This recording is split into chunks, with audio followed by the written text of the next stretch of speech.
할렐루야. 우리 집사람하고 다시 한번 인사하겠습니다. 하나님은 오늘 또 우리와 함께 하십니다. 할렐루야. 우리에게는 오직 예수님밖에 없습니다. 이 시대 우리가 붙잡아야 될 것은 예수님밖에 없습니다. 우리의 소망은 이제는 뭐 세상에 있지 않습니다. 이제는 계속해서 뭐 우리의 건강을 해치는 이러한 여러 가지 전염병들이 계속해서 뭐 어떤 이유로 뭐 그런 것들을 이렇게 분류해서 뭐 이름을 붙이는지 모르겠지만 어쨌든 뭐 계속해서 뭐 이렇게 나오고 있습니다.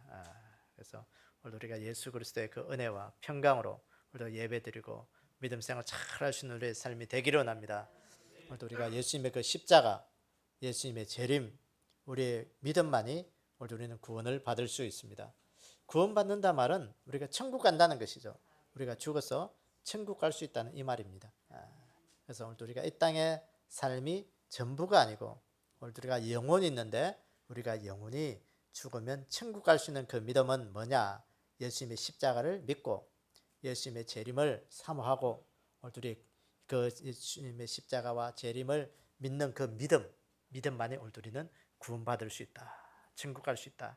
이 귀한 진리를 꼭 붙잡을 수 있는 그 은혜가 우리 가운데 있기를 원합니다. 여러분 자신들을, 여러분의 모습을 가장 잘 볼 수 있는 것이 뭐예요?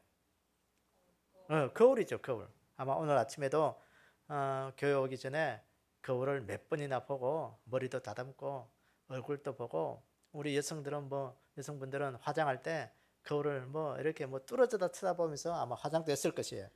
어쨌든 왜 거울을 보느냐? 나를 비춰주는 모습이기 때문에 내가 혹시나 화장을 잘못했지 않았나? 뭐 얼굴에 이상한 껌댕이가 묻지 않았나? 뭐 머리에 뭐 티끌이 묻지 않았나? 흐트러지지 않았나? 나를 볼 수 있는 가장 좋은 것이 거울이죠.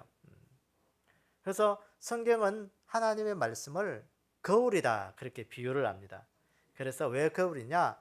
나의 모습을 가장 잘 대변할 수 있고 나의 모습을 볼 수 있는 것이 이 하나님의 말씀인 성경이라는 것입니다.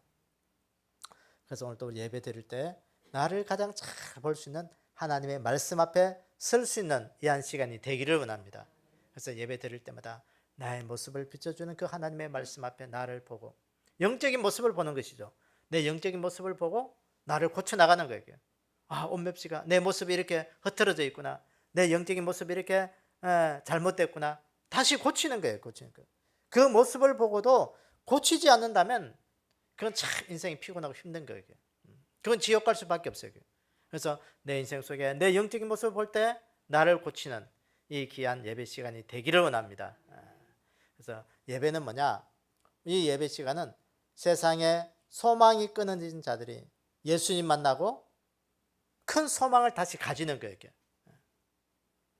그 예배를 통해서 어떤 내 모습을 바라보는 것입니다. 나를 발견하고 내가 내 삶 가운데 하나님 앞에서 희망을 가지는 거예요.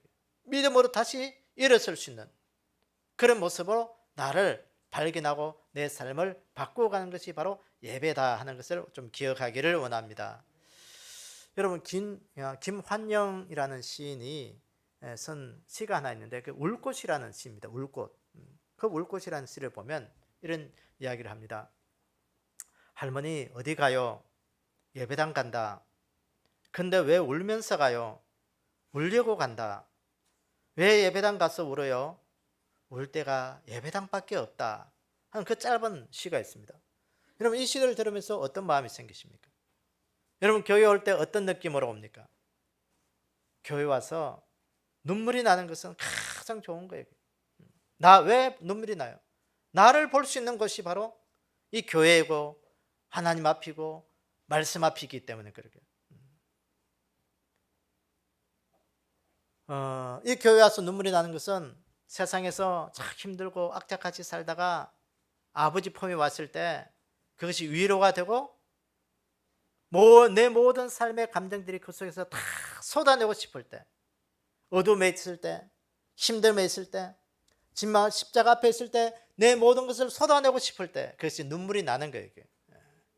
그래서 오늘도 여러분들이 교회에 와서 나를 보고 주님 앞에 그 하나님 아버지 앞에 왔을 때 그것이 위로가 되고 은혜가 되고 더 큰 위로가 되면 그것이 눈물이 되는 거예요. 그런 귀한 은혜가 있기를 원합니다. 이사야서 6장에 보면 이사야 선지자가 소명받는 이야기가 나오고 있습니다. 그 이사야 선지자는 그 구약의 그 여러 선지자들 중에서 왕실을 출입하는 선지자였습니다. 왕실, 그러니까 왕의 궁전에 들어가서 이 왕이 정치를 잘하는지 못하는지 그것을 바로잡아주는 이 선지자라는 거예요. 요새 말하면 청와대 출입하는 기자예요, 기자. 그 이사야 6장에 보면 그 이사야가 우시야 왕이 죽던 해에 그가 무엇을 소명을 받습니다. 무엇을 보느냐? 하나님의 보좌에 둘러앉은 하나님의 보좌를 보게 된 것이에요. 다시 말해서 이사야 선지자가 왕실을 출입하면서 하나님의 말씀을 전했을 때 우시야 왕이 살아있을 때는 그 우시야 왕의 보좌가 왕이 앉던 그 왕이 전부인 것으로 생각했습니다. 근데 우시야 왕이 죽고 나니까 그의 눈에 뭐가 들어왔느냐? 하나님의 보좌가 눈에 들어온 거예요. 다시 말해서 이 이사야 선지자가 세상적으로 의지하던 세상적인 것들을 취했던 그 모든 것들이 끊어지고 나니까 뭐가 눈에 들어왔느냐? 하나님의 영적인 것들이 눈에 들어왔다는 거예요. 이게 전부가 아니고 내 삶에 영적인 것들이 있구나. 하나님의 보좌가 눈에 들어왔던 것입니다. 여러분, 오늘도 우리가 세상을 살아가면서 인간적으로 의지했던 것들이 눈에 보이면 하나님의 눈에 보이지 않습니다. 세상의 것들을 붙잡고 있으면 하나님의 것들을 붙잡을 수가 없어요. 세상의 것이 보이지 않고 세상에 붙잡고 있던 것들을 내가 놓아버려야 하나님의 것들이 보이고 하나님의 것을 붙잡을 수가 있는 것입니다. 여러분, 오늘도 여러분들은 세상의 것들이 보다도 하나님의 것들을 붙잡을 수 있도록 세상의 것들을 놓을 수 있는 그 믿음이 되기를 원합니다. 그래서 세상의 것들을 놓으면 다 죽는 것 같고 세상의 것들을 놓으면 어떻게 살아가나 싶고 참 막막한 것 같지만 세상의 것들을 다 놓으면요, 하나님의 것들을 붙잡으면 그것이 오늘 또 우리가 하나님을 찾을 때 그것이 눈물이 되고 은혜가 되고 소망이 되면서 위로가 되면서 그것이 힘이 되면서 세상을 승리하며 살아가게 되고 모든 세상을 바꿀 수 있는 힘이 거기에 나오는 것입니다. 이한 시간 우리의 눈을 들어 하나님 바라보고 우리의 모든 삶이 하나님 앞에서 내 자신들을 바라보며 하나님을 붙잡을 수 있는 그런 귀한 은혜가 우리 가운데 있기를 주의 이름으로 축원합니다. 오늘 저는 이 누가복음 이 15장의 말씀, 이 탕자의 비유 두 번째 시간으로 이 맏아들에 대해서 좀 말씀을 상고하고자 합니다. 지난주에 우리가 그 탕자 둘째 아들의 모습을 상고했습니다. 아버지 유산을 받아서 먼 나라로 가서 허랑방탕하여 다 써버리고 아버지께로 돌아왔죠. 아버지께로 돌아올 때 이 아버지가 그 아들을 내치지 않고 안아주면서 받아주면서 옷을 갈아입히고 손에 가락지를 끼우고 송아지 잡고 손에 발에 신을 신기고 어쨌든 아들로 다시 받아주었습니다. 이 사건이 하나님을 떠난 우리 인류의 모습을 보았던 것이죠. 하나님을 떠났던 이 모든 이방인들이 방탕하다가 하나님 앞에 다시 돌아와서 십자가 앞에 돌아와서 그들이 먼저 하나님의 은혜를 입고 구원받는 그 모습을 우리가 보았습니다. 오늘은 이 맏아들에 대해서 오늘 우리가 좀 보겠습니다. 이 맏아들은 누구냐면 유대인들을 의미합니다. 유대인들. 이 아버지 집의 첫째 아들로 맏아들로 살았던 이 유대인, 그들의 타락의 모습을 보여주고 그들의 잔혹성을 보여주는 말씀이 바로 이 탕자의 비유에 의해서 맏아들입니다. 그래서 이 탕자의 비유 맏아들을 성령께서 들려주시는 음성을 우리가 듣도록 하겠습니다. 첫째는 이 아들은 맏아들이었다. 오늘 본문 25절을 보니까 맏아들은 밭에 있다가 돌아와 집에 가까이 왔을 때 풍악과 춤추는 소리를 듣고 그랬어요. 이 맏아들, 이 첫째 아들이라는 것이죠. 이 유대인들을 의미합니다.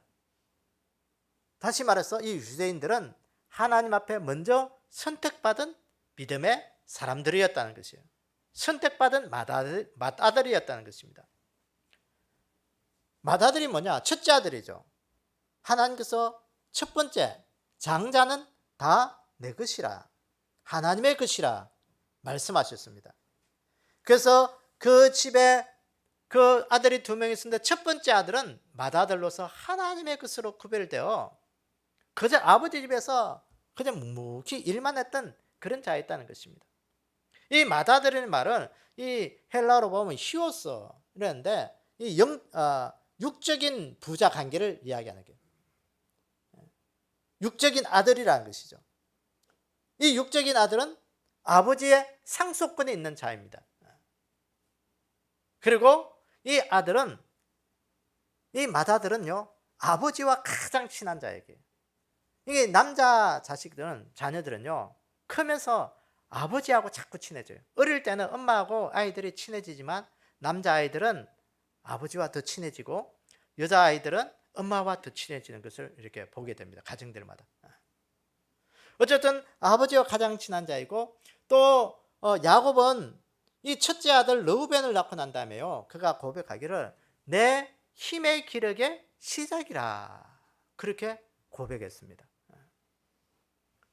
여러분 오늘 이것을 우리가 영적으로 우리가 생각해 보면 이 아버지는 누구냐? 영적으로는 하나님 아버지를 의미합니다. 이 맏아들은 누구냐? 이스라엘 유대인들을 의미하는 것이죠. 그 유대인들을 하나님께서 자기 것으로 삼으신 거예요. 내 것으로 삼으신 거예요. 그래서 하나님의 나라의 상속권자로 삼으신 거예요. 상속권자는 뭐냐? 하나님의 나라의 장자로 삼으셨다는 거예요. 그 장자의 축복을 이 첫 번째 아들에게 주신 것이에요.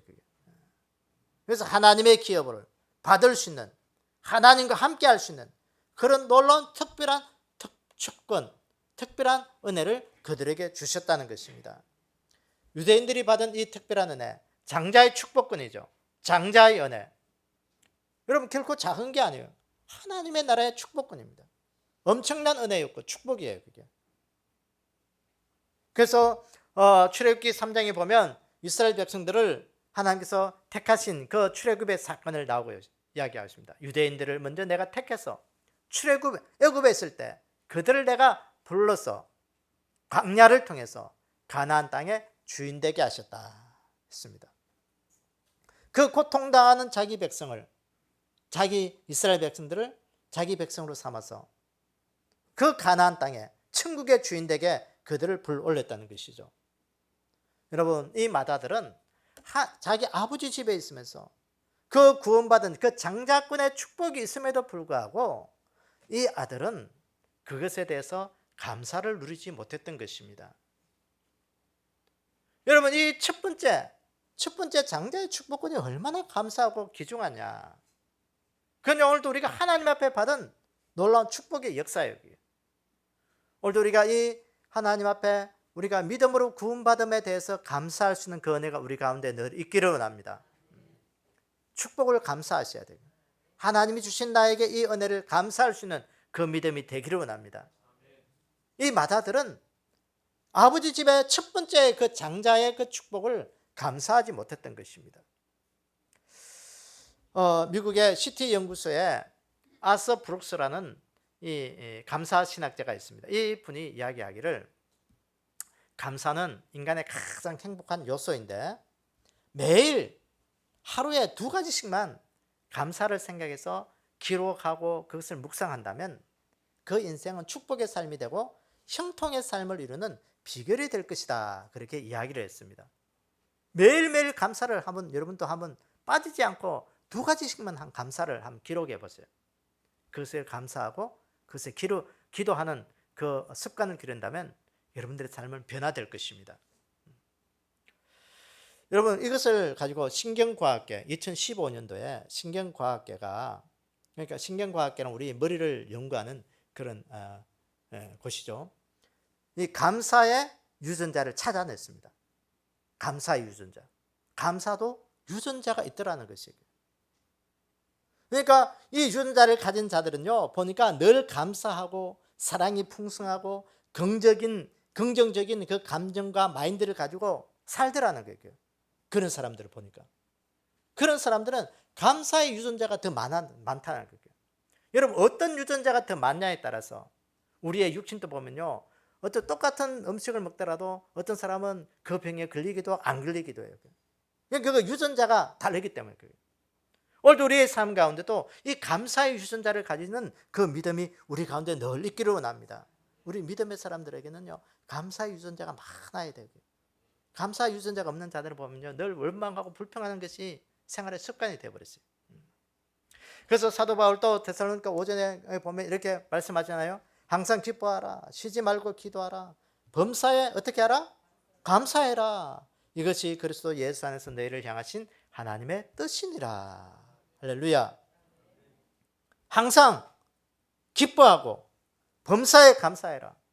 여러분, 이거 참 힘들어요. 항상 기뻐할 수 있어요? 바보처럼. 항상 제일 좋은 사람이 누구예요? 항상 기뻐하는 사람. 바보들만 그렇게 하잖아요. 그게. 내일 시주기지고 웃고 좋아가지고 나쁜 게 없어요. 불평할 줄 몰라요. 여러분, 오늘 우리가 이 바보의 감사의 바보가 되기를 원합니다.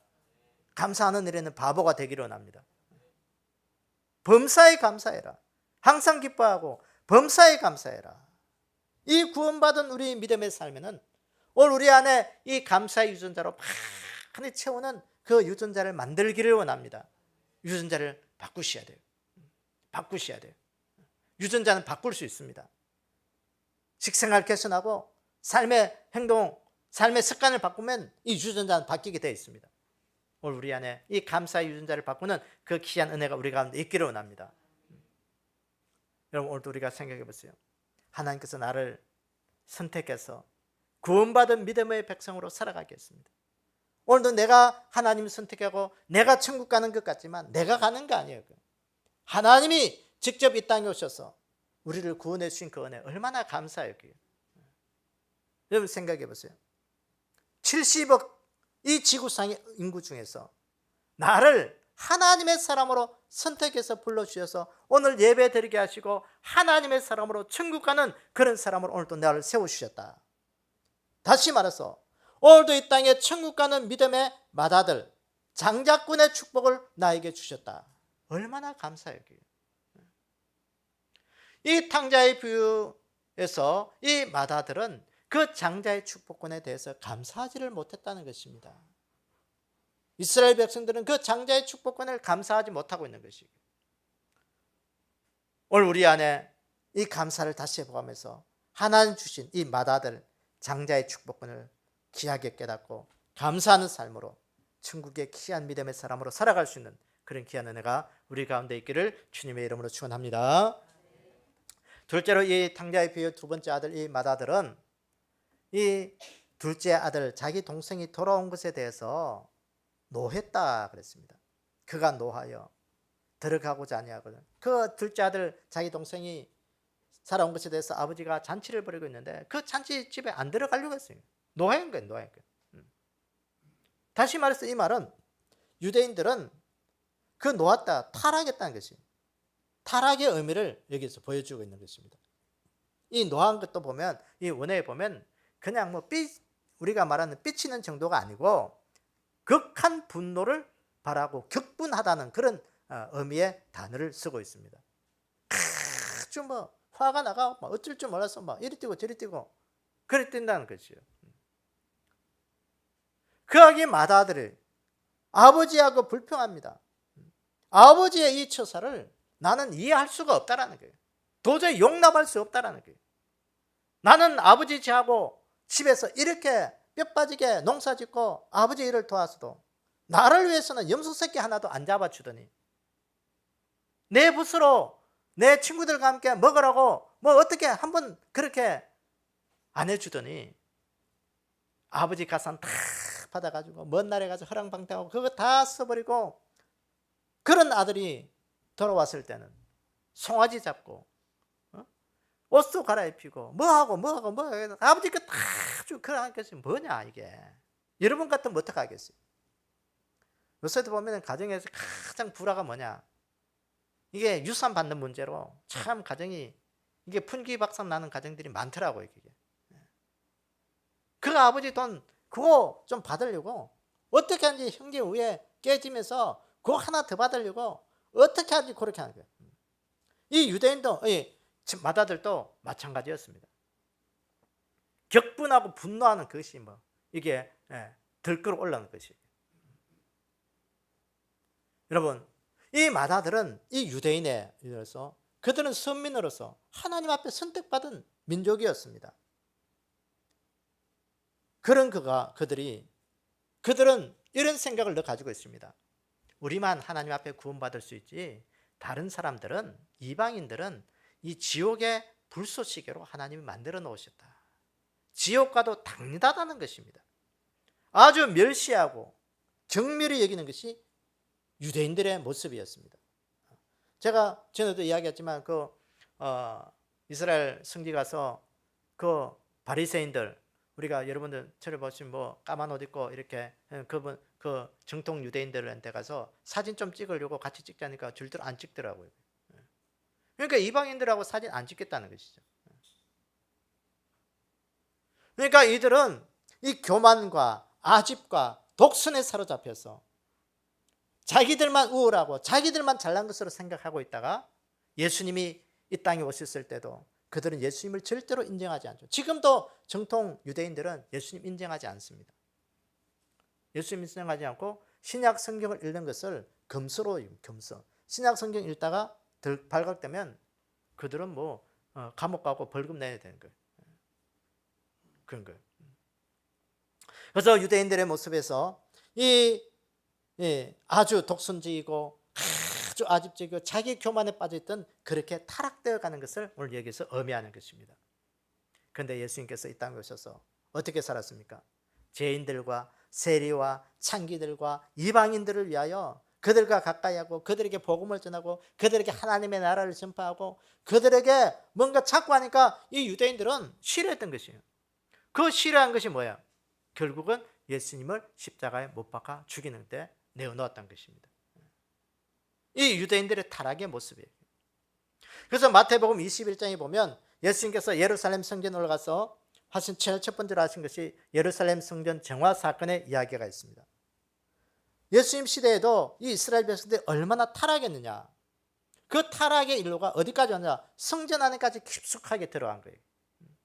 그래서 유대인들이 제사하고 하나님을 예배하는 그 중심의 성전이, 그 예루살렘 성전이 어떻게 비둘기 팔고 유월절 날 환전하고 비둘기 예배 드리는 그곳에 비둘기 팔고 양을 팔고 유월절 제물을 파는 장사의 소굴로 만들었다. 그래서 예수님이 채찍질하고 그들을 다 내쫓으면서 성전을 깨끗하게 하신 그 일들을 우리가 보게 됩니다. 중세교회를 보세요. 중세교회도 타락하기 시작했습니다. 교회가 세속화되면서 종교다원주의가 되고 물질적인 것들이 되고 또 교회가 하나님 중심의 것들이 인간 중심의 것들로 옮겨가면서 타락하기 시작한 것이죠. 여러분, 이 모든 것들이 유대인들을 위해서 시작된 것입니다. 하나님은 이 이스라엘 백성들을 첫 번째로 장자로 삼으시고 맏아들로 삼으시고 그들을 축복하기를 원했는데 그들은 타락하면서 결국 하나님의 저주로 인해서 이 성전이 강도의 소굴로 바뀌고 예수 그리스도를 영접하지 아니하고 배척하면서 그들의 모든 삶은 하나님 앞에서 버림받기 시작한 것입니다. 요한이서 1장에 보면 누구든지 이 교훈을 가지지 않고 너희에게 나아가거든 그를 집에 들이지도 말고 인사도 하지 마라. 그에게 인사하는 자는 그 악한 일에 참여하는 자임이라. 예수님의 진리를 가지지 않고 참된 진리를 따르지 않는 이단들을 향하여 이 요한이 건면한 이야기입니다. 오늘 이 말씀 보면 뭐라고 이야기해요? 인사도 하지 마라. 이단들에 대해서는 인사도 하지 마라. 친하게 지내지 말라는 거예요. 아는 척 하지 말라는 거예요. 잘못하다가는 그들의 그 올무에 잡혀 들어가게 되면 못 빠져나온다는 거예요.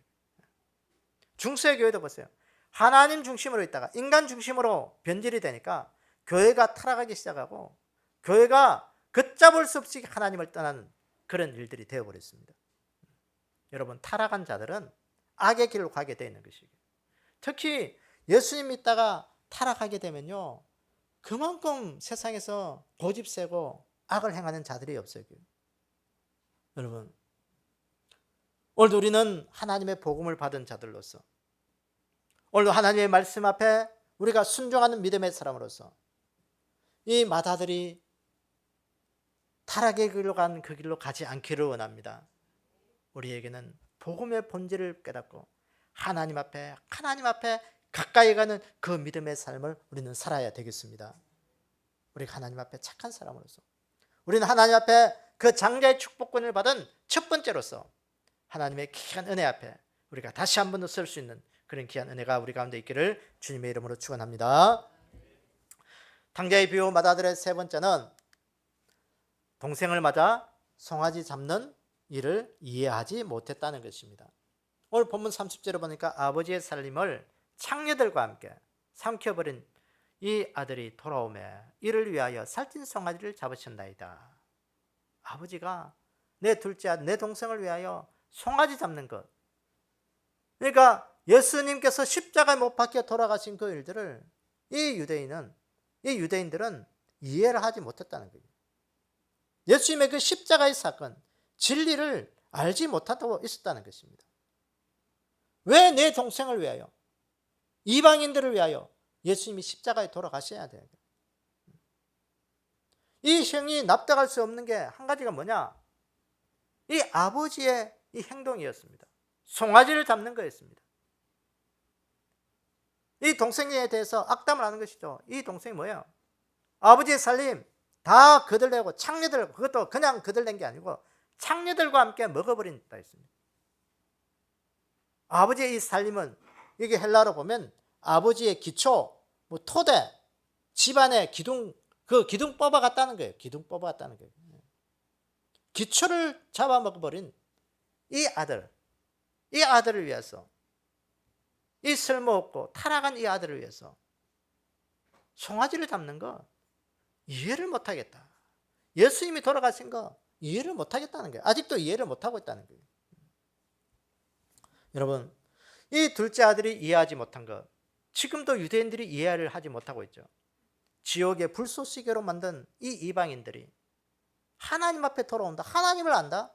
이건요, 있을 수가 없는 일이라는 거예요. 사랑하는 여러분, 하나님은 오늘도 우리에게 자비를 베푸시고 모든 사람들이 하나님 앞에 돌아오기를 원하신다는 사실을 늘 기억하기를 원합니다. 그 일들을 위해서 예수님은 십자가에 돌아가셨고, 오늘도 예수님은 많은 사람들이 하나님 앞에 돌아오기를 원하신다는 사실을 늘 기억하는 우리의 삶이 되기를 원합니다. 예수님이 십자가에 못 박혀 돌아가실 때, 여러분 그 사실을 우리가 잘 알고 있잖아요. 마태복음 27장에 보면 예수님이 십자가에 돌아가실 때 유대인들 어떻게 했습니까? 끝까지 예수님의 그 십자가에 처형 판결에 넘어가도록 그 빌라도를 선동해가지고 그 십자가의 처형 판결을 내렸습니다. 그러고 난 다음에 이 유대인들이 예수님을 조롱했습니다. 멸시했습니다. 끝까지 예수님을, 그들을 배척해버렸습니다. 이 예수님의 십자가, 우리에게 구원의 길이고 우리에게 천국의 소망을 주신 이 귀한 은혜가 우리에게는요 자랑이 되고 이 십자가 우리의 삶의 전부가 될 수 있는 그 은혜가 우리 가운데 있기를 원합니다. 바울이 그랬잖아요. 그러나 내게는 우리 주 예수 그리스도의 십자가 외에 결코 자랑할 것이 없다. 사도 바울을 이방인의 사도로 세우셔서 오늘 우리에게 이 구원의 길을 알려주시기 얼마나 감사한지 몰라요. 이 사도 바울이 없었더라면 오늘 우리는 이방인, 그 유대인들의 그 하나님의 것을만 착각하고 있습니다. 유대인의 하나님이 아니고 오늘 우리의 하나님이 되고 나의 하나님이 될 수 있는 그 은혜가 우리 가운데 있기를 원합니다. 진리를 안다는 것이 얼마나 소중한지 몰라요. 하나님은 오늘 또 모든 사람들이 예수님의 그 십자가 앞에서 하나님께로 돌아오기를 원하신다는 거예요. 그러니까 이 귀한 사건 우리가 깨닫고 오늘도 복음을 나누고 십자가의 은혜를 나누고 하나님의 사랑을 나누고 진리를 품을 수 있는 그런 믿음이 오늘도 우리의 믿음이 되기를 원합니다. 복음을 위해서 오늘도 하나님, 내가 하나님 앞에 쓰임받는 자가 되게 해주십시오. 이 귀한 은혜 나만 가지고 있는 것이 아니라 하나님 앞에 내가 나눌 수 있는 그 은혜가 되게 해달라고 기도하기를 원합니다. 오늘 우리가 말씀을 정리해 보면 이 마다들은 아버지와 늘 함께 있었다는 것이죠. 그 아버지하고 함께 있었는데 그 아버지의 마음을 몰랐습니다. 하나님 아버지의 마음을 몰랐던 것입니다. 그러나 이 아버지가 둘째 아들의 그 받아들인 것을 격분해서 이 마다들은 자기 중심의 삶을 그렇게 살아서 하나님의 뜻을 거슬리는 자가 되어버렸습니다. 여러분, 오늘 우리가 교회 안에 있고 예수님 안에 있는 것이 그 은혜고 그것이 믿음이고 그것이 하나님의 뜻입니다. 이 귀한 사랑 우리가 꼭 간직하기를 원합니다. 오늘도 내가 하나님 안에 있는 것이 감사하다. 내가 이 믿음 안에서 내가 세상 가운데 있지 아니하고 내가 하나님 앞에서 죄를 행하는 그런 은혜의 사람이 되어야 되겠다. 주님의 그 십자가의 사랑을 증거할 수 있는 그런 귀한 은혜가 되기를 원합니다. 이 마다들처럼 유대인들처럼 그렇게 하나님을 배척하고 하나님을 떠나는 그런 어리석은 자가 되지 않기를 원합니다. 오늘도 내가 하나님의 그 구원 안에 있고 진리 안에 있음을 감사하고 말씀 지키고 또 나로 인해서 교회도 지키고 믿음도 지키고 또 구원의 그 진리를 이웃과 나누고 또 다음 세대에 이것들을 전할 수 있는 그런 믿음이 오늘도 우리 믿음 되고 이 땅에 그냥 예수 그리스도 안에서 참 기쁨과 행복을 누릴 수 있는 그런 귀한 믿음의 사람들이 다 되기를 주님의 이름으로 축원합니다. 아버지 하나님, 우리를 온 지구 가운데 많은 사람들 중에 먼저 저희들을 불러주시고 선택하셔서 부르시고 하나님의 자녀 삼아주신 은혜 감사합니다. 아멘. 아버지 하나님, 이 은혜 늘 날마다 감사할 수 있는 그 믿음 되게 도와주시옵소서. 우리가 이제 하나님을 믿고 예수님을 믿고 신앙생활하는 가운데 하나님 세상이 더 크게 보여서 그 길로 떠나는 어리석은 자가 되지 않도록 도와주시옵소서. 아멘. 믿음에 타락한 자가 되지 않도록 도와주시옵소서. 예수님의 그 십자가 붙들고 예수님의 그 십자가의 구원의 은혜로 말미암아 이 구원 안에 증거하며 그 천국을 굳게 붙잡을 수 있는 그 믿음 되게 도와주시옵소서. 아버지 하나님, 우리는 하나님 앞에 이 장자의 축복권을 받아 누리는 자가 다 될 수 있도록 하나님 축복하여 주시옵소서. 아멘. 하나님 앞에 먼저 하나님 우리를 믿음의 마다들로 삼아 주시기를 원합니다. 믿음의 장자가 되게 도와주시옵소서. 천국의 귀한 상속권이 되게 하시고 오늘도 이 땅에 살아가는 이 모든 것들이 아버지 안에서 아버지의 것을 누리며 살아갈 수 있는 그런 귀한 복된 자가 되게끔 저희들을 축복하여 주시옵소서. 아멘. 지금은 우리 구주 예수 그리스도의 은혜와 하나님 아버지의 무한하신 사랑과 성령님의 감화 감동의 역사가 오늘도 하나님 아버지 안에서 장자의 축복권을 누리며 다 감사하며 살아가며 또 하나님의 말씀을 지키고 교회를 지키고 하나님 이 땅에 진리를 지키고 하나님의 아름다움을 지키며 살아가기를 원하는 이 귀한 믿음의 백성들 머리 위에 주님 다시 오실 그날까지 영원히 함께 있을지어다. 아멘.